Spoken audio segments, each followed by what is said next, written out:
construction outside. Hello, everyone. Welcome to episode 186 of the Terminal City FC podcast, part of the Air 51 Sports Network. Josh Ray joined alongside Nathan Derrick as per usual, talking all things footy.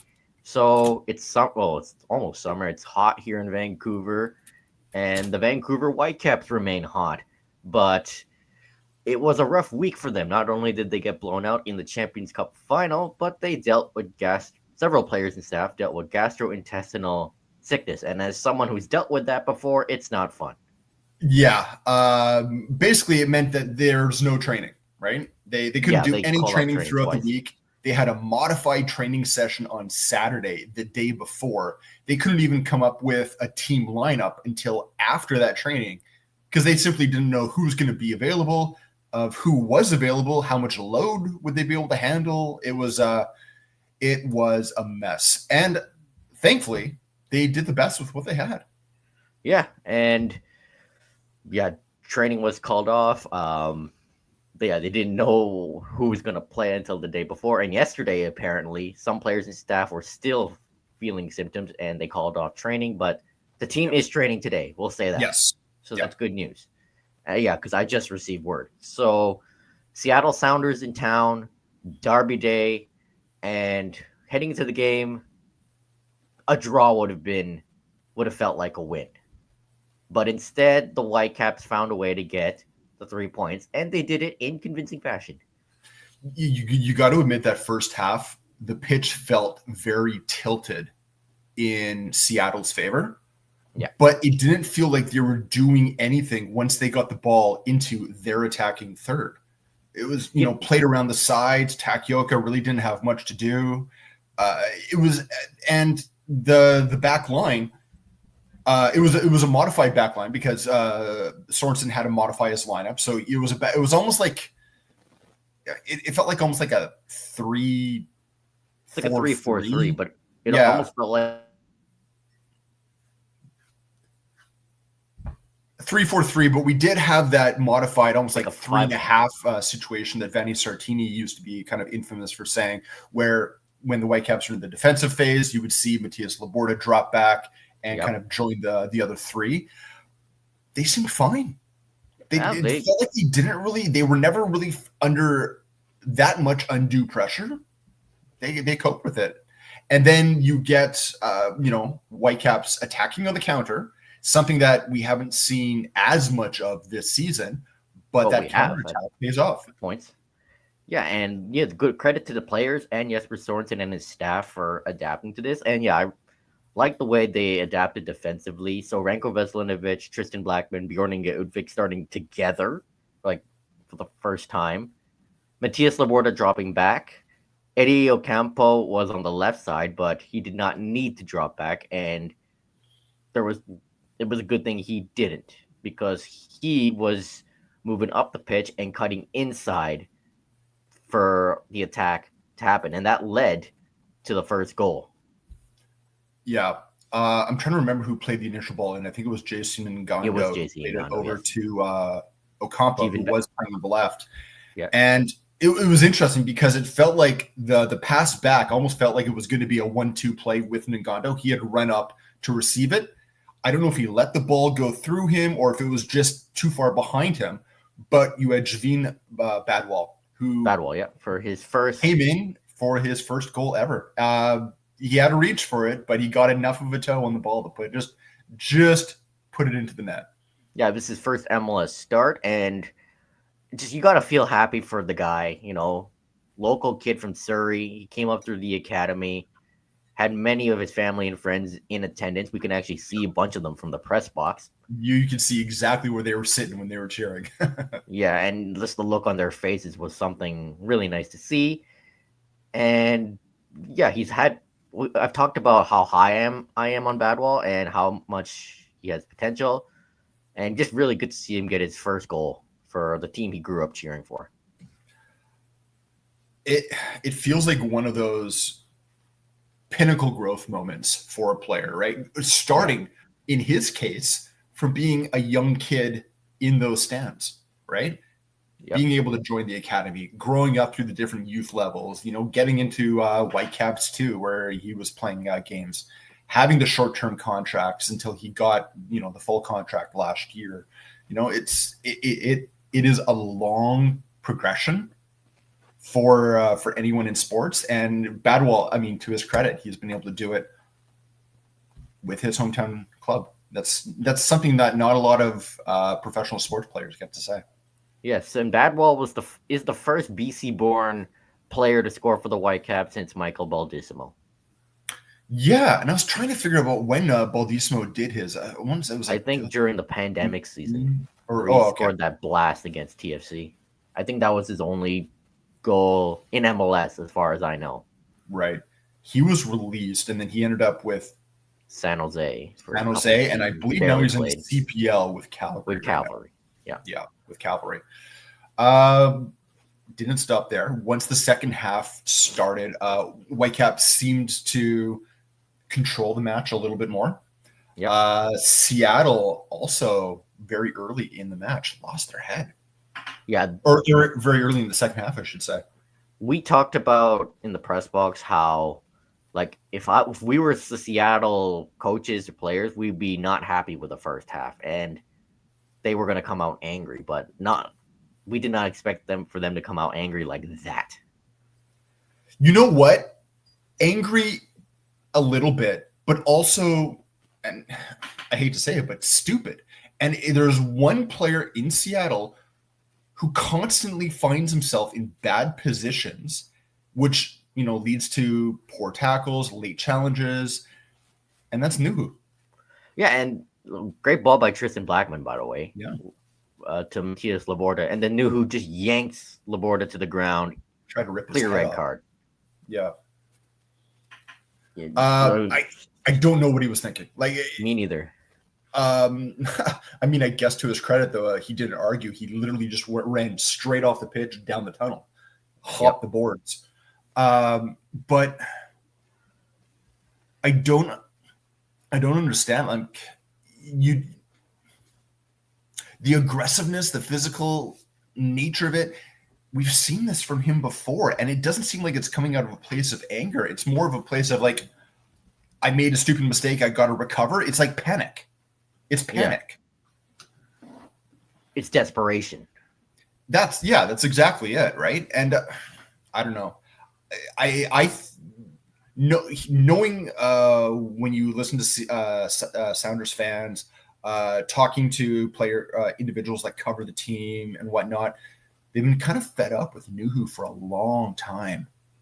The positives and the negatives, and the negatives vastly seem to be outweighing the positives, and that's not a new thing. It's not like all of a sudden he's kind of lost his way. It's been this way for quite a while, going back to last season at least.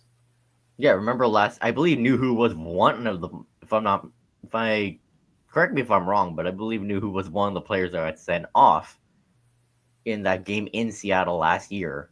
We were talking about this. I brought it up because I was trying to remember, was it last year or was it the year before? Because having 2 red cards against the Whitecaps did happen last year with Seattle as well. The only difference is that it was, Lumen Field.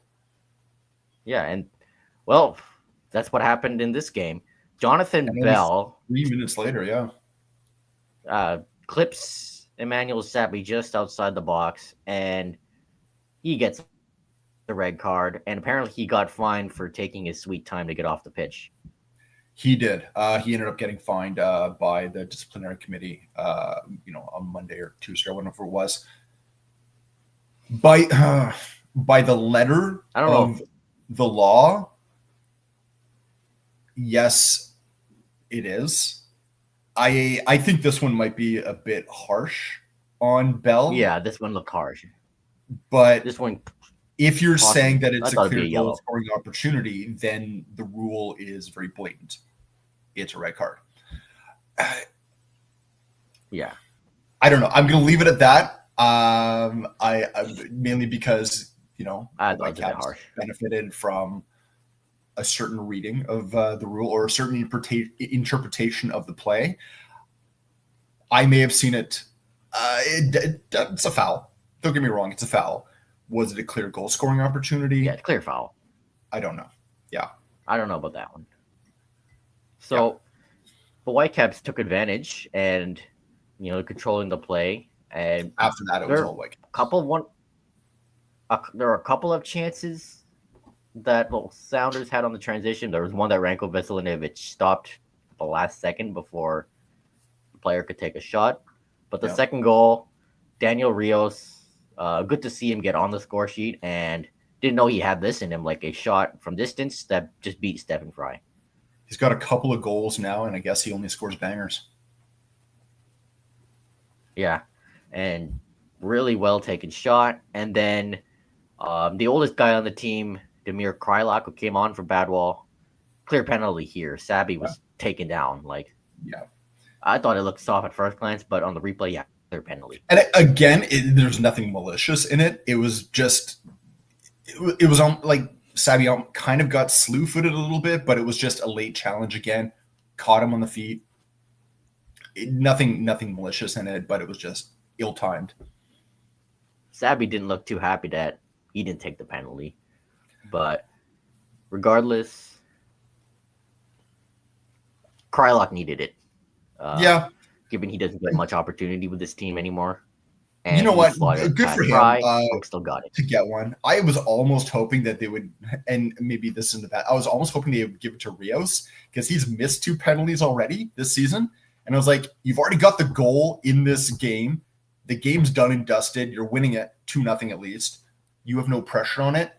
Get that penalty over the line. Erase the memory of the last 2. But you know what? Krylak, to his credit, good on him. Yeah. Yeah. And a bunch of Whitecaps FC2 players called up, all on the bench to start the game because Jesper Sorensen did not like the idea of starting a bunch of them. And it looked like there would be stoppage time, but the ref just decided to put Seattle out of their misery, I guess. And see, this is a weird thing because when a fourth official announced this, and these are from is it FIBA that do the rules of the game, right? Yeah. When extra time is added by a fourth official, the head referee has to use that as a minimum. It has to be a minimum. They're allowed to go over. They're not allowed to go under. So does MLS subscribe to FIBA rules? Or are they just making it up by the seat of their pants? Because by the letter of what is literally called the rules of the game, the referee was wrong. Yeah, and I thought there'd be a significant amount of stoppage time, and I feel bad for the 2. It was 6. He had it on his board already when the referee blew it. And it was weird. Like, they had already announced the extra time on the television broadcast. And then the referee had done it. So no, they had already informed. Maybe just wanted to go. Yeah, that's fine. You know, I don't know. Maybe he had a GI thing going on himself, and he just needed to get off. But I don't know. It's something I would have liked to have asked the question. Thinking back, it would have been nice to have done so. Unfortunately, at that point of the game, it's too late to send questions to referees. Usually, that has to be done around the 80th minute. But it is a question I definitely would have had for the referees, and not that it would have influenced the outcome of the game. It wouldn't have, but seeing that 2 guys were getting ready to go on, it would have been their first minutes ever. Yeah, it would have just been nice to get them on the pitch. Just get them running. I thought they'd come on and being in the stadium, being in that environment for the first time, being a part of the first team, that means a lot. That means a lot to those players. But you could have given one step further, and it felt like a moment taken away rather than anything else. Yeah, but nonetheless, the Whitecaps got the win. And honestly, if I'm a Seattle fan, oh my God, I'd be very angry with this performance. A lot of Sounders fans were rightfully so. That was their last game before Club World Cup. Oh, and they're facing PSG in their group. Yeah, and we also know what's going on with Seattle and the Club World Cup, and not only that, but everything else going on with the Players Association, all that. That's a big fight as well. So, Yeah, and even when it was even on the pitch. Seattle was barely doing anything in their attack. Sure, they had like a couple shots, but they kept missing. Like De La Vega, barely noticed him in the game, other than that one shot that just went wide. You know what name you never mentioned once? Fiera.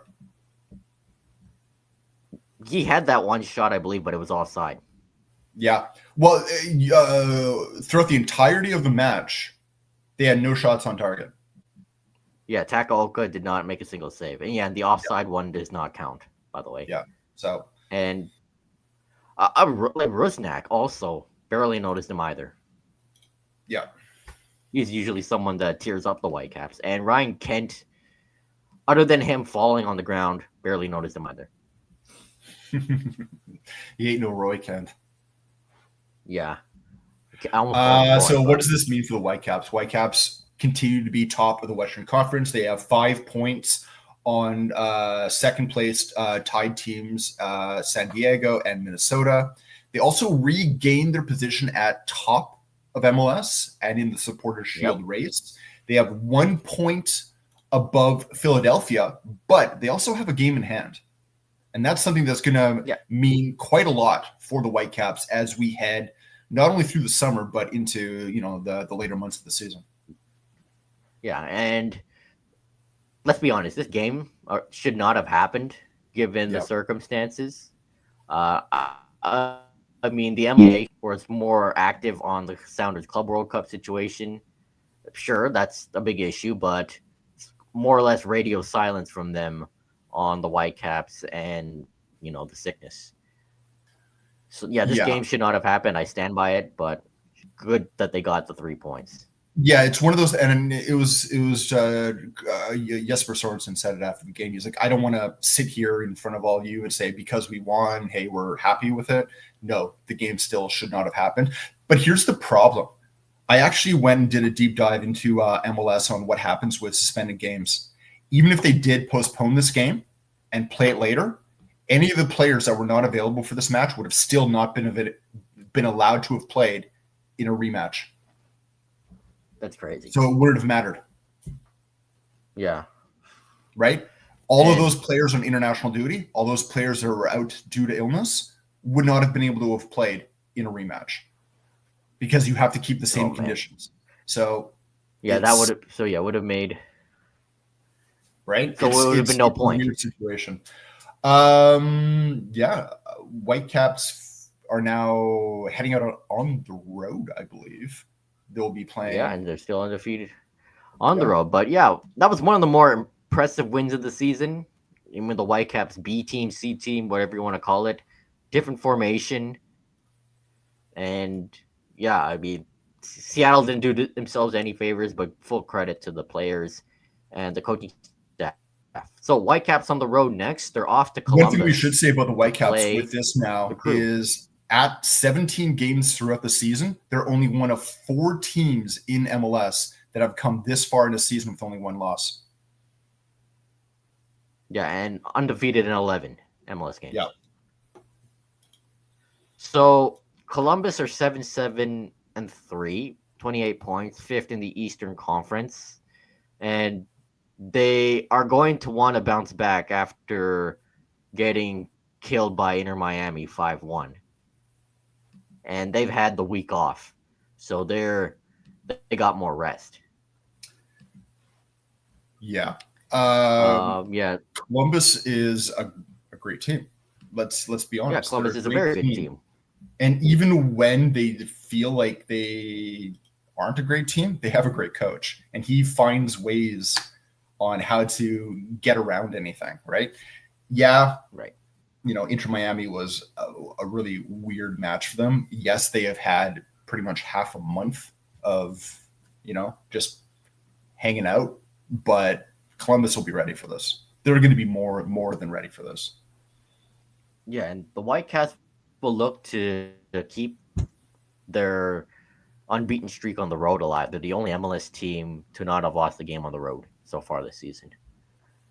And for Columbus, sure, they lost Cucho in the offseason, but they still got a good team. Daniel Gazdag, who was really Philadelphia, hasn't been like that impact player yet, but it's only a matter of time. Only a matter of And time. They are going to be missing a few players due to call-ups as well, call-ups. I believe. Let me just see if I can find it here, because I think they have a few that have been called up with anything. Actually, I can't even tell because they had a match week bye, so their listing isn't even posted.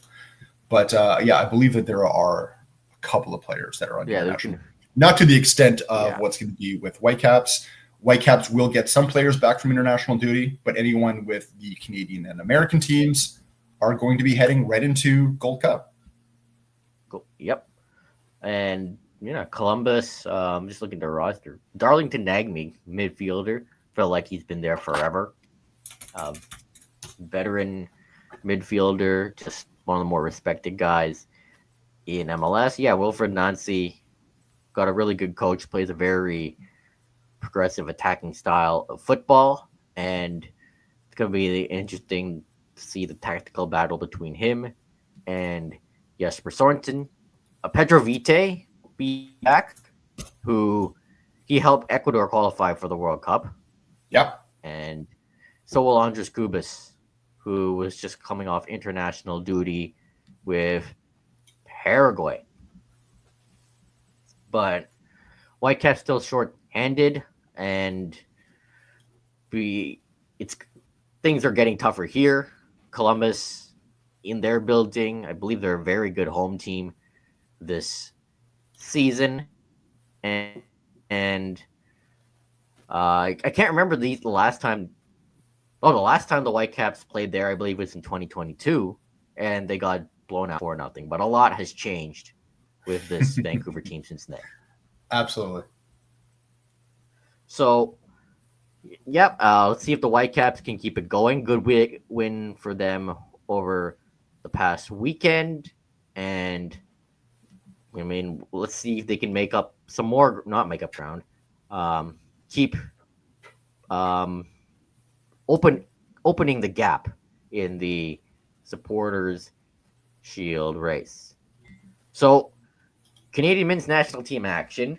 The Canadian Shield, a new tournament featuring Canada, Cote d'Ivoire, New Zealand, and Ukraine. Basically glorified friendlies in Toronto, but Canada ended up winning this inaugural Canadian Shield, and the trophy doesn't even look like a shield. Well, you know what they should have done? It just made the part of the Canada's map that is the Canadian Shield and made that into like where they have like the plate, right? Made it look something like that. Anyway, friendlies that didn't feel like friendlies. They were very, very competitive matches, and we'll start with the first one on, what was that, Friday, I guess it was. 4-2, Canada win over Ukraine. Great match. Absolutely great match.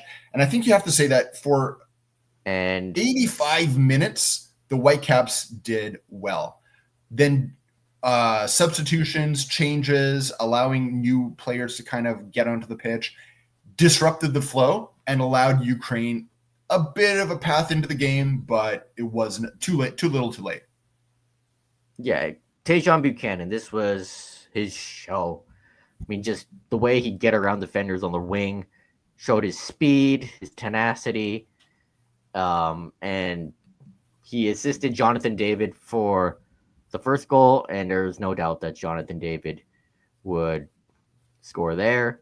And he got two, and then the other David, he got his first goal for the Canadian national team as well. Promise, David.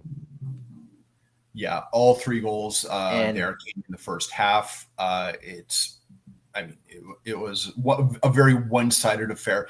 And I don't know what it was, but it looked like Ukraine expected a different team in front of them because they could not deal with Canada's pace. They were slow to the ball. Yeah. And I don't know, for a team that is ranked 5 places above Canada, it felt like the preparation wasn't there. So it's not necessarily on the players. I think it's on their coaching and scouting staff as well. Yeah. And Buchanan also got one in the second half, man. He deserved it thoroughly. Absolutely. And Canada were really moving the ball well. The press was there. Back line, for the most part, did their job. And there was a lot of questions heading in, not only to the Canadian Shield, but the Gold Cup, to see who would partner with Derek Cornelius since Moise Bombito's out injured. Luc Deforgeois did a really good job in this game and also last night against Cote d'Ivoire. I mean, calmly defending, moving the ball forward. And I think this kid next season, if he's not getting minutes with Fulham, go out on loan to a championship side or a League One side. Yeah. I think you kind of nailed the one thing that really stood out for me too, and that was how calm he was. It's something you really, really want to see out of your center backs because their play has to be aggressive, but they got to keep their emotions in check, right? Otherwise, you can definitely go over the line and that all you're doing is hurting your team, which we saw a little bit in yesterday's match. I think he's got a very promising future, not only with Fulham or wherever he decides to play his domestic football, but with the Canadian men's side as well. Yeah. Center back is a position I'm not really worried about when it comes to the men's national team. Yeah. And honestly, 85 minutes, it was pretty good, but Ukraine got two. They got two towards the very end of the match, one of the 89th minutes, and then another one right in stoppage time in the 92nd, I believe. So it's one of those scorelines that makes it look respectable, but you have to say that for the bulk of this game, it was pure Canada. Two other names that I want to talk about in this game as well that I thought showed themselves very well was Ségur and Bassong, the two fullbacks that started the match for Canada. Definitely, I think, took the opportunity that they were given. Ségur is a guy that we know that's going to be around, the stadium or around the squad quite a bit. Bassong is making a case for himself. He's got, I think, a bit of a more difficult job getting into that left fullback position. You got Sam Adekugbe in front of him, Alphonso Davies when he's healthy. Yes, I know Ségur, if he continues to play right back, he's going to be dealing with the likes of Alistair Johnson there, but I think Ségur is a very worthy deputy. Yeah, very good depth guy. He could also play in the midfield too. I was going to say, I thought he could also play mid as well. Against Ukraine. Bassong is the only player that won't be at the Gold Cup, but it was good for him to show off what Canadian Shield tournament. Though the game last night against Cote d'Ivoire it did not feel like a friendly at all because this game was physical. It was like watching a Panthers game. Yeah, that's what it felt like without the punches, though. Yeah. Well, there might have been a few of those, too, at least pushing and shoving. Yeah, and soccer punches.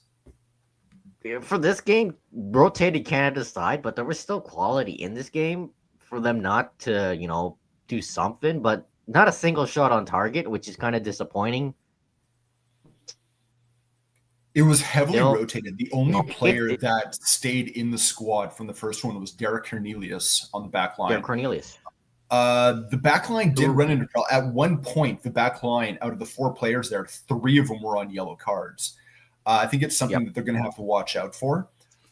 I will say there were 9 yellow cards in this game.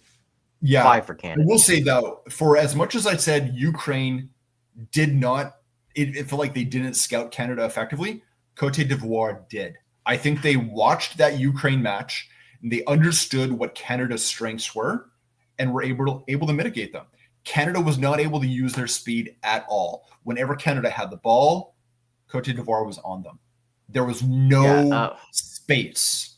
There was no space at all. And I think that is a credit to Cote d'Ivoire. I think they went over the line on a few cases.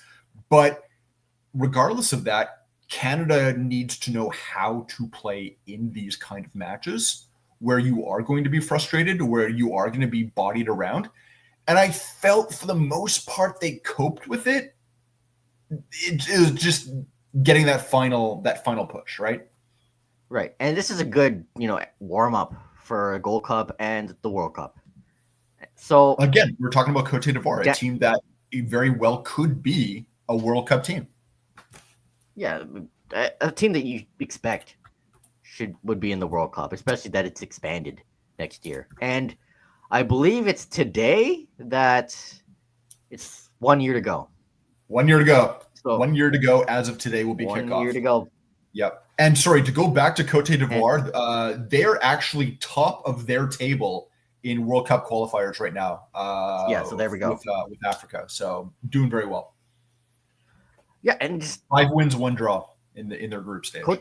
Cote d'Ivoire was beating Canada at their own game because they were pressing a lot, and Canada could not find those spaces especially in the box. Like Daniel Jebison and Kyle Larin were not getting any service. Like the Whitecap players, Ahmed and Nelson, sure they used their speed, but their passes and crosses could not find the strikers. The one thing Canada is missing is they don't really have a classic number 10, right? That's why when you see Jonathan David play, that's why he's dropping so far back. He ends up being that link-up guy when honestly, David's the guy you want up top, right? So he's dropping back. When it was Larin and Jebison doesn't want to drop back either. So Neither does Larin. You're missing that pocket in kind of that central attacking midfield area. Yeah, that's that's maybe why Canada was too late to the game to get like Ryan Gauld to get him some nationality or something like that. But that is one of those holes that I don't know what the answer is to right now, other than putting square peg in a round hole with Jonathan David in there. He does it. He doesn't complain. He does the job. He's effective at it, but it's not necessarily a long-term solution. He wants to be or where he excels at. And it's not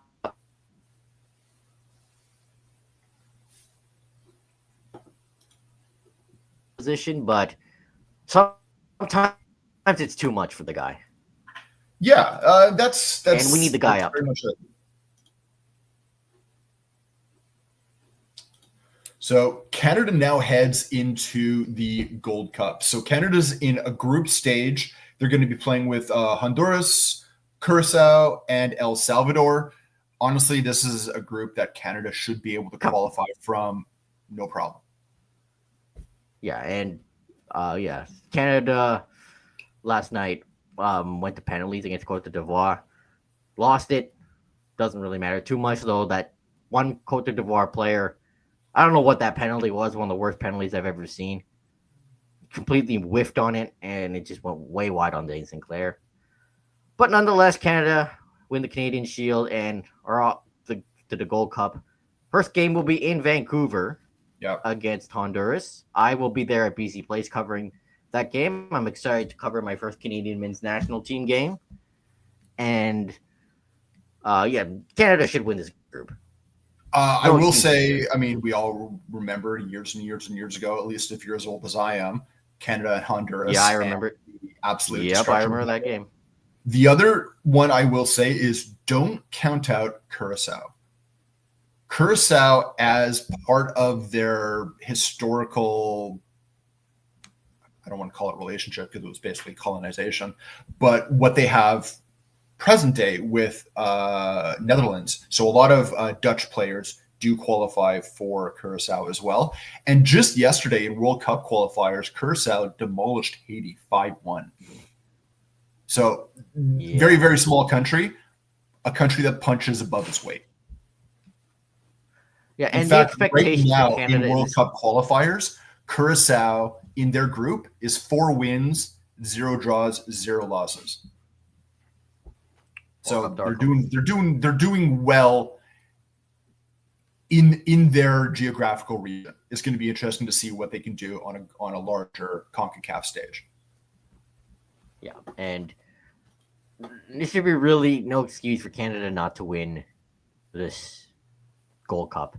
Mexico's not in good form. The United States is not in good form because they absolutely got killed by Switzerland. The United States has lost their last 4 competitive matches, and especially with the match yesterday, it was a shambles. And I feel really bad for that because that was starts for both Brian White and Sebastian Berhalter. Brian White. Yep. But for Canada, really, they need to win this tournament. Not just, it brings confidence for players and fans and the coaches.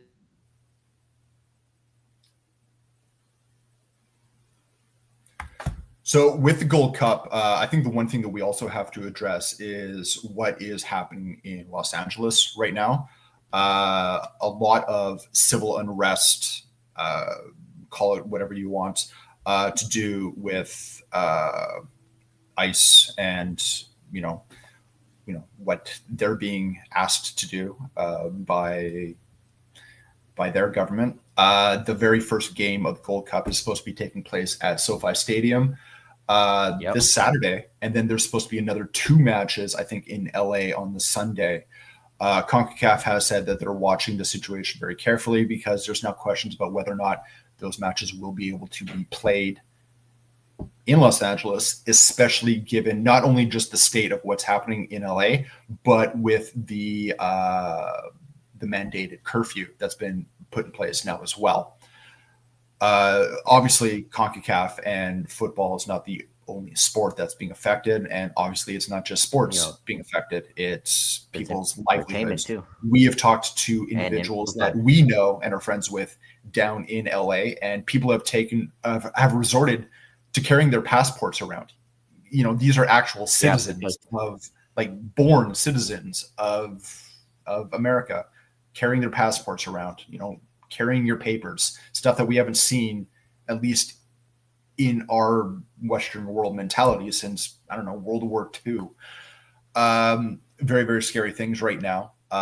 So yeah, definitely. I think when it comes to that, football kind of takes a rest.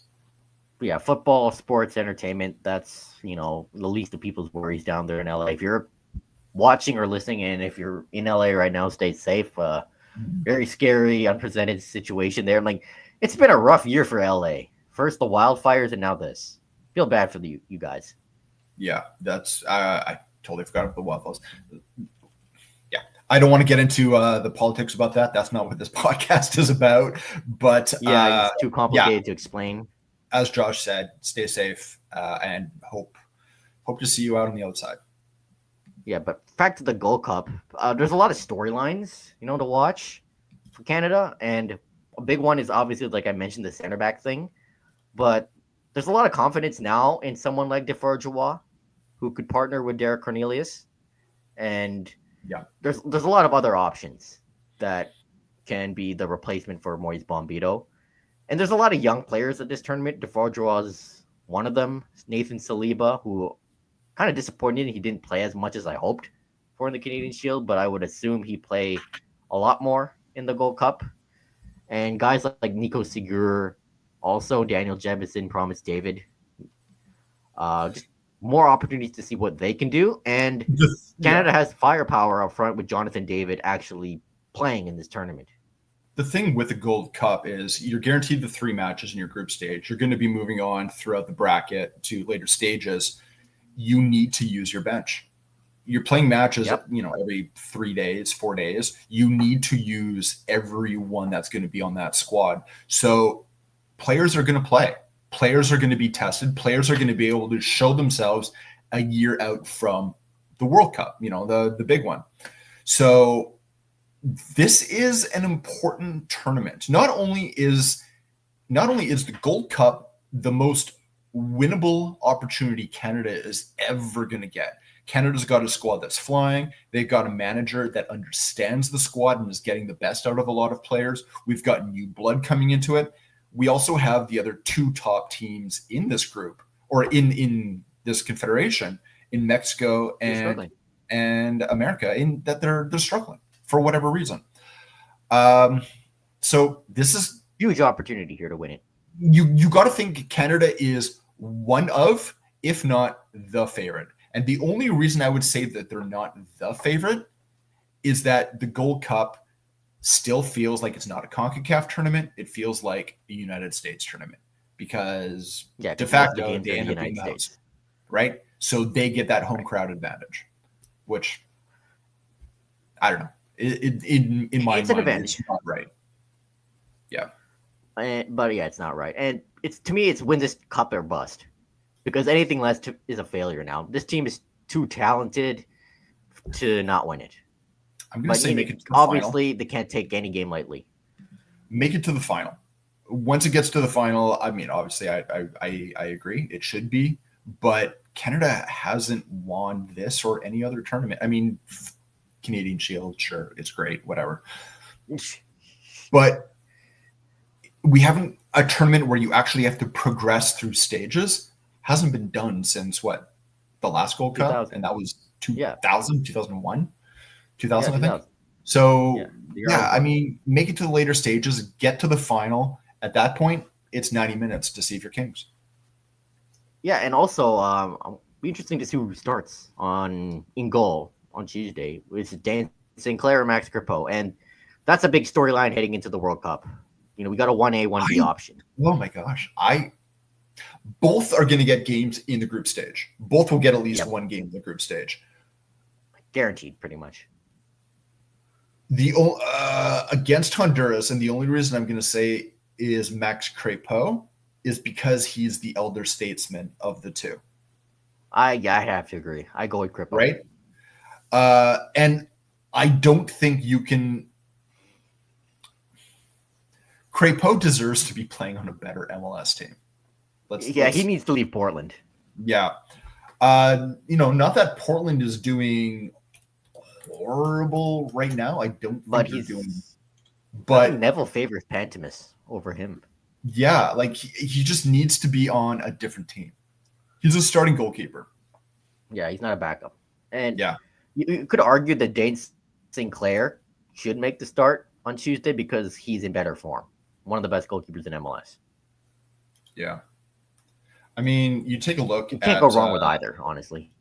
Yeah, you take a look at their lineup. Like Crepeau is the guy getting starts, right? Yeah. But I mean, Portland has picked themselves up recently. They're fourth in the West, but I don't know. I think Crepeau. It's probably in large part to Crepeau. Yeah. So yeah. I'll write a more thorough deep dive on Gold Cup and probably come up with a starting lineup for Tuesday sometime before the end of this week. Sounds good. So keep an eye out for that on Area 51 Sports Network. And it should be a fun tournament. We'll be watching pretty much every game, talking about it. I can't wait to be at PC Place to watch Canada. I mean, we've seen a lot of quality football at BC Place this year, and hopefully we get some quality football from Canada as well. Let's move over to the silliness that is Europe. So, oh my God, this Chelsea team, this board, this ownership group continues to frustrate me and many other Chelsea fans and continue to provide false hope. So remember how excited I was last week about Mike Maignan. Apparently that's not happening because Chelsea refused to pay AC Milan's demands. Did not want to pay the 20 to 25 million. And apparently AC Milan also wanted a Club World Cup tax. What does that mean? I don't know. Because they wanted Maignan in before the Club World Cup.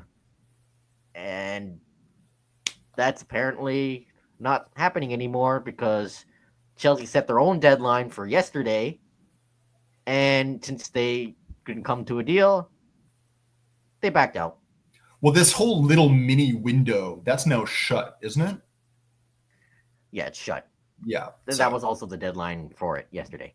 Yeah. I don't understand. Really, like, how can you pay 50, 60 million for unproven players, but not pay 20 to 25 million for a world-class goalkeeper? I really don't understand. I don't know. It was like, it's like saying, oh, you got a golden opportunity here for, hey, here's a ticket that's guaranteed to win $1 million. You take it? Someone who's doing a dissertation on sports business or whatever is going to write papers on what Chelsea has been doing with transfers, and it's going to be, volumes and volumes of stuff of basically people essentially saying we have absolutely no idea what's going on with this club. Yeah, and That's how you'll Will they, boil it will, down. they, will they try again for Mike Maignan? It doesn't seem likely, but Matt Law of The Guardian says it remains to be seen. And apparently now the briefs are coming out saying Chelsea are happy with the goalkeepers since they have so many, and none of them are good. And now they're saying, oh, Maresca is fine with the goalkeepers, even though it was clearly said time and time again that he wanted Mike Maignan. Do you We're remember the not stupid pictures here. at the beginning of the season when they were showing Chelsea's squad and it was literally like 15 players in every position? Like, Yeah, and 8 that's what it goalkeepers. is. It's all these players, but nobody that they actually trust. And it looks like now Jordi Petrovic could leave because he's not guaranteed starting. And I can don't look at that. Another year of Robert Sanchez. And Petrovic is not on the Club World Cup squad, but Sanchez is. So make of that what you will. And now there are reports saying Chelsea were offered to sign Mike Maignan. Offered. I don't know what that means. And if they don't want like they're trying Petrovic to control the starting, narrative, yeah, right? the They PR is they didn't get what they want, and now they're doing PR damage control. Yeah. If honestly, nothing against Petrovic, I think he can be an amazing goalkeeper. But you have Mike Maignan, a golden opportunity. Not only is he good with his feet and good shot stopper, he's a leader. He's a veteran. He's a good guy in the room. That's what you want with a young squad. And he's a proven winner. He's won Serie A. You take the better option, right? And Petrovic can go.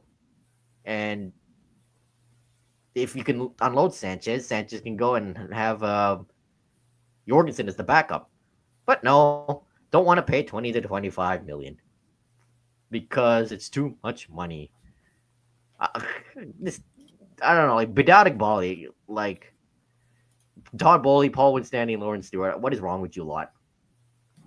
Seriously, what is wrong with these guys? And yes, I understand this is not FIFA. This is not Football Manager. This is harder than it actually looks. But I feel like I could do a better job in negotiating with AC Milan. Honestly, if that were me, I'd be like, hey, how much for Maignan? 20 to 25 million? You got a deal. I'm running to the hills. I'm running Honestly, to London. Do 20, make 5 in bonuses or, performance things, right? Yeah. It feels like this should be an easy deal, a no-brainer. You're getting a quality goalkeeper for that price. It kind of defies logic. You know what this reminds me of? I used to work in retail, right? I know you did too, Nathan. Yep. You know how there's a sale, and then let's say an item is 40% off. Good deal, right? And then you got a customer saying, "Can I get a better deal?" That's what Chelsea were doing with Maignan. Chelsea feels like they're buying a used car. Yeah. They're walking into the dealership with money literally falling out of their pockets and trying to buy a used car. Instead of, they want to keep their old bust up, I don't know, like Volkswagen. I don't even want to call Sanchez that. But pass off the golden opportunity to buy a Ferrari on a discounted price. Yeah. So, I don't know, like, there's still time this summer. And, like, if they really want a goalkeeper, go after Maignan. Go, try again. Like, the Club World Cup is not the be-all, end-all. But other than that, Chelsea tried to bid for Jamie Gittins, 42 million, but Dortmund wanted 55 to 60 million plus, which I think is way too much for a 20-year-old.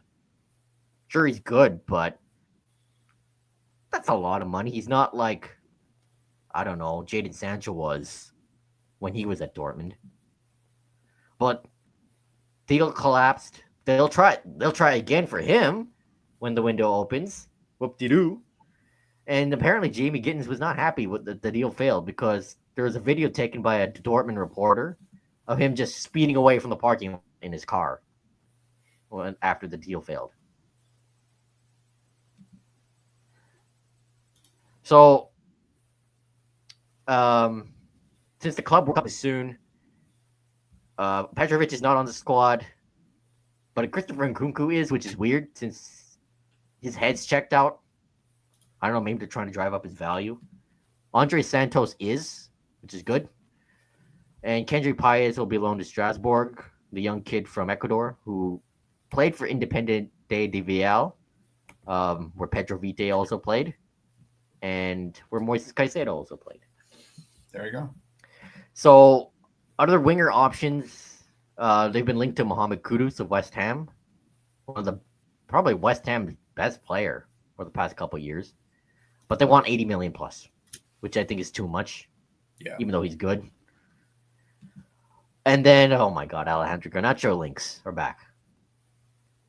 You know how I feel about him. The Rodrigo dream is still alive, as there are still rumors of him wanting to leave Real Madrid. Arsenal are linked. Chelsea have been linked. But Rodrigo apparently wants to decide his future after the Club World Cup, which is fair. But really not much for striker rumors or center back.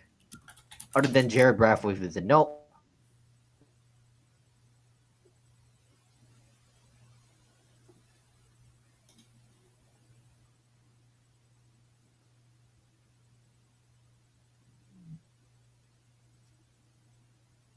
We'll move on to Tottenham right now. So Tottenham is, well, we know that they should have a manager coming up here pretty soon. It looks like the deal for Brentford's manager right now, Thomas Frank, will go through. Yep. Announcement is expected as early as tomorrow, could be after the weekend, but Fabrizio Romano has already given his here we go.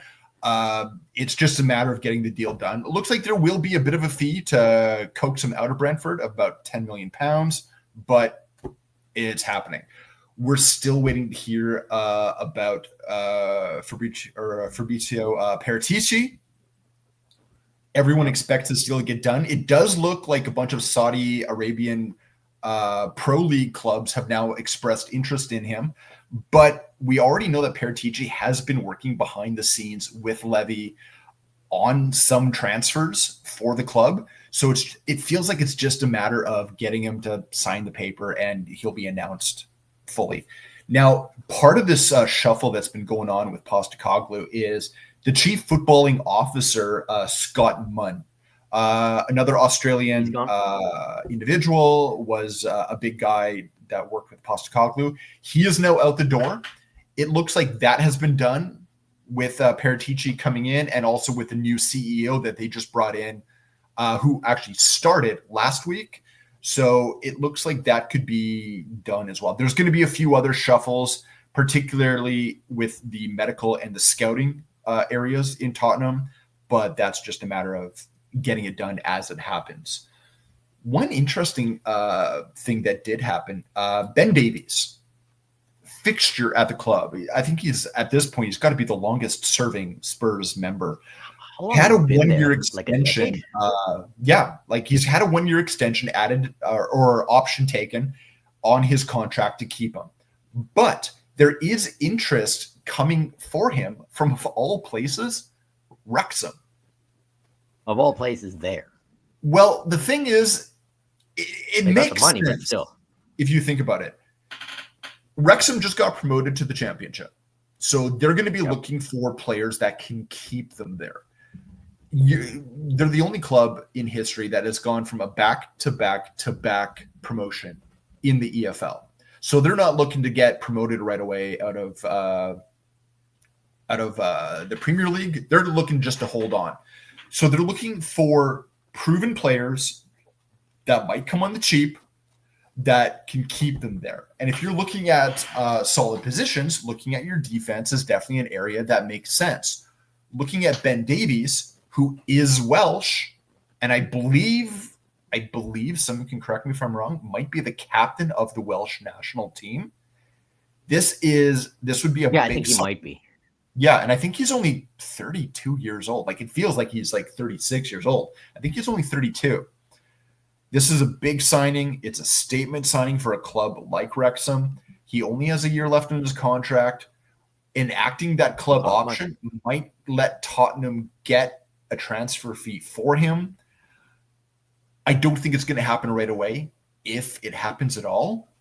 But more and more, you feel like it kind of makes sense for everyone involved. Other than that, other rumors. Antoine Semenyo I believe I'm saying that right. Semenyo, From yeah. Bournemouth. Semenyo. Yeah, Semenyo. Thank you. It does look like that is the big signing that Tottenham might be looking at. Deals for Brian Mbembo from Brentford kind of seems to be done. I don't think it's happening. More and more, it looks like he's going to be heading to Manchester United. So this is the one. Yeah, Semenyo is kind of like the all-in that Tottenham is doing for right now for an attacking threat. Solid winger. Does look like it is also that big signing that someone like Thomas Frank is going to want as well. And it's basically them saying, okay, this is the guy you want. Let's get him. The other guy that they're looking at is a younger player, RB Salzburg, Dorgles Nene. This is a guy who's been attracting interest from a number of clubs all over Europe. I believe he's only 22 years old, has come up through Salzburg.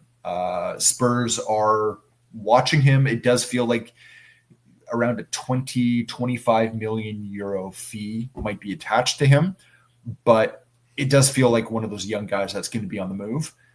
Tottenham wants to be in the mix. Whether or not they're going to be their club, I don't know. This could be another situation with what was it, Doué, who ended up going to PSG last year, right? Other than that, right now, not a lot going on because we're still waiting for the manager to be announced. We're still waiting for Paratici to be announced. Once those are done, player signings will come. Yep, we're waiting again. Season. Another week away. No games for Tottenham, obviously. Well, I mean, that doesn't. Tottenham, no games. This feels like Tottenham. This is the Tottenham that I know. Nothing happens until Levy, wakes up, that last week in August, and then all of a sudden realizes he should sign someone. And then there's a barrage sign. Yeah, exactly, right? The panic. Club World Cup begins. Chelsea will play LAFC from Atlanta, and Tottenham will try to announce Thomas Frank as soon as possible. So there's still a lot of issues with Crystal Palace's position in the Europa League, and Nottingham Forest has asked for clarity. Yeah, so Nottingham Forest, where they finished in the Premier League table, had them qualify for the Europa Conference League. However, if Crystal Palace is bounced from their position in Europa League, then Nottingham Forest would obviously move up and take that spot. Forest feels like they're a little bit bullish on this, mainly because of what happened with Club Leon in Mexico, where they were told to get out of the Club World Cup, I believe, and then you ended up having the play-in for that spot. So they feel that because of the multi-club ownership rule and who owns I can't remember the guy's name, but with Crystal Palace, now he wants to divest what he owns right now, but it hasn't happened yet. So it's just a matter of waiting for that and seeing if it happens. We'll have to wait and see. Something that's got to be done soon because teams are going to want to be able to sign players when it comes to continental competition and what sort of potential money you're going to have available from ownership in order to do that. Italy has a vacant manager position, and it looks like nobody wants the job. Yeah, Spalletti got the sack. Ranieri said no, and so did Stefano Pioli. Well, Ranieri, we knew he was going to say no. He is now retired for the second time. Yeah, he wants to enjoy. Yeah, he's done. He's drinking his wine somewhere in Italy and enjoying the high life. But they've now been denied by Stefano Pioli. Really, really strange situation, especially when you think Italy wants to be recognized as one of those top clubs again. And, they're in a fight, I think, when it comes to their qualifiers for Nations League is over, but for World Cup qualifiers, right? Yeah. They missed the last two World Cups. They did. And I'm trying to think of where they are right now when it comes to... Let me take a look, too. Third in their group behind... One's 0-1, 3 points. Yeah. Behind Israel and Norway. Norway's 4-0-0. Norway has been flying. Yeah. Again, you think on paper this is something Italy should be qualifying out of. But yeah, they should be winning this group. but it's not the same Italy team of the past. No, it's not. Not even by far. Yeah. So I don't know where Italy goes from here. I mean, Wow, a lot of we've older. said that with Italy for the better part of a decade. Yeah, I mean they crap the bed the Like, Euros last year and if they want to bring qualified in for World Cup. an actual coach for the Italian national team, I mean, Allegri was available, but he's not anymore. He's You try to AC break Milan's the bank coach now. and go after Conte with Napoli. I No, mean, he's happy at Napoli. yeah, but if you're the Italian national team, you're going to try and use that prestige of being the Italian coach. Yep. Try and bring in a guy. And my guess is they're going to want an Italian in that job. Look at They you definitely. guys just said no. But not a lot of options out there. No, I don't know. What's Sarri doing, besides chain smoking outside of a I dressing think room? he just got a new job, I believe. Yeah.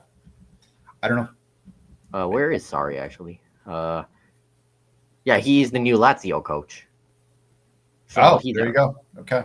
So he's out of the question too. Yeah. One last thing here. So a new British record will reportedly be set. Florian Wirtz heading to Liverpool. Maurizio Romano gave the here we go 150 million euros, which is about 125, 126 million pounds. And he breaks the Moises Caicedo transfer. And good player. Yep. Too much, I think. A bit too much, but I understand why they paid up for him. The thing is right now Liverpool's got money to splash around. They got a lot of competition money. That's the second signing from Leverkusen this window. First Frimpong to replace Trent Alexander-Arnold, and now Wirtz to solidify that midfield. I mean, Wirtz is a great player, but I still feel like Frimpong is the more important signing for them right now. Yeah, I agree. Yeah. I mean, he's out there probably the best possible replacement for Trent. So, yeah. I mean, I think this is like the flashy one for Liverpool. It is, yeah, very much so. But let's help their midfield. We had questions about Liverpool's midfield a couple of years ago when they seemed like they were losing everyone. Never really manifested. Like they still just trotted off. But this is just more improvements to that midfield. Has more attack, more service. He's also still in that Liverpool mold right now. They still need a striker though, since Darwin Núñez seems to be on his way out. Yeah, where's he looking at going? I don't know. Last I heard, Liverpool were interested in someone Chelsea are interested, Hugo Itakike, but that's just smoke right now. Right. So I don't know who else Liverpool can sign. Osimhen and Gyökeres, probably not, given how expensive. Well, they won't be too expensive, but Osimhen. Oh, where did I hear? I think it was Man United wants to jump into the race for him. Yeah, since he rejected 40 million euros a year from Al Hilal. So that ends the narrative that he's greedy and he just wants the money. Yeah. Yeah. Because if he was, he would have taken that. Absolutely. So I still think Galatasaray feel like they have a shot at signing him permanently. They're the favorites. Interesting. Honestly, though, it's unlikely for Chelsea now, but if they manage to sell Chilwell, Wesley Font if possible, and especially Raheem Sterling, that clears up the wage bill. So 99%, what is it? 1% chance, 99% faith. A lot of work to do before that, right? Yeah. So that'll conclude this week's episode. Hope you enjoyed it. Tell us what we're doing right. Tell us what we're doing wrong. Hello to everyone watching on Terminal City SC's YouTube and the Area 51 Sports Network Twitter page. Thanks for those who are listening on the podcast platforms. Follow me on Twitter, JoshRay00, Nathan and Dirk. Podcast at Terminal City FC on Twitter, and then on Blue Sky as well, and on the Instagram. And check out all our articles for Area 51 Sports Network. There's a lot of baseball stuff now since it is baseball season. Shout out to Joshua Griffith for, he's got a job with the Nanaimo Night Owls. And, minor collegiate league team over on the island. So we got some baseball coverage, local baseball coverage. on the website. And of course, more footy from us, Gold Cup, Whitecaps. I don't think we'll cover the Club World Cup, but we'll talk about it on this podcast. Yeah. And whatever weird transfers, rumors that we will get, because it will get weirder. Guarantee that. Oh, it's just started. It's just start every year. Yeah, and in a few weeks' time, the window will open for MLS too. So we'll see Yeah. what the Whitecaps will do as well. So that concludes this week's episode. Peace out. Take care.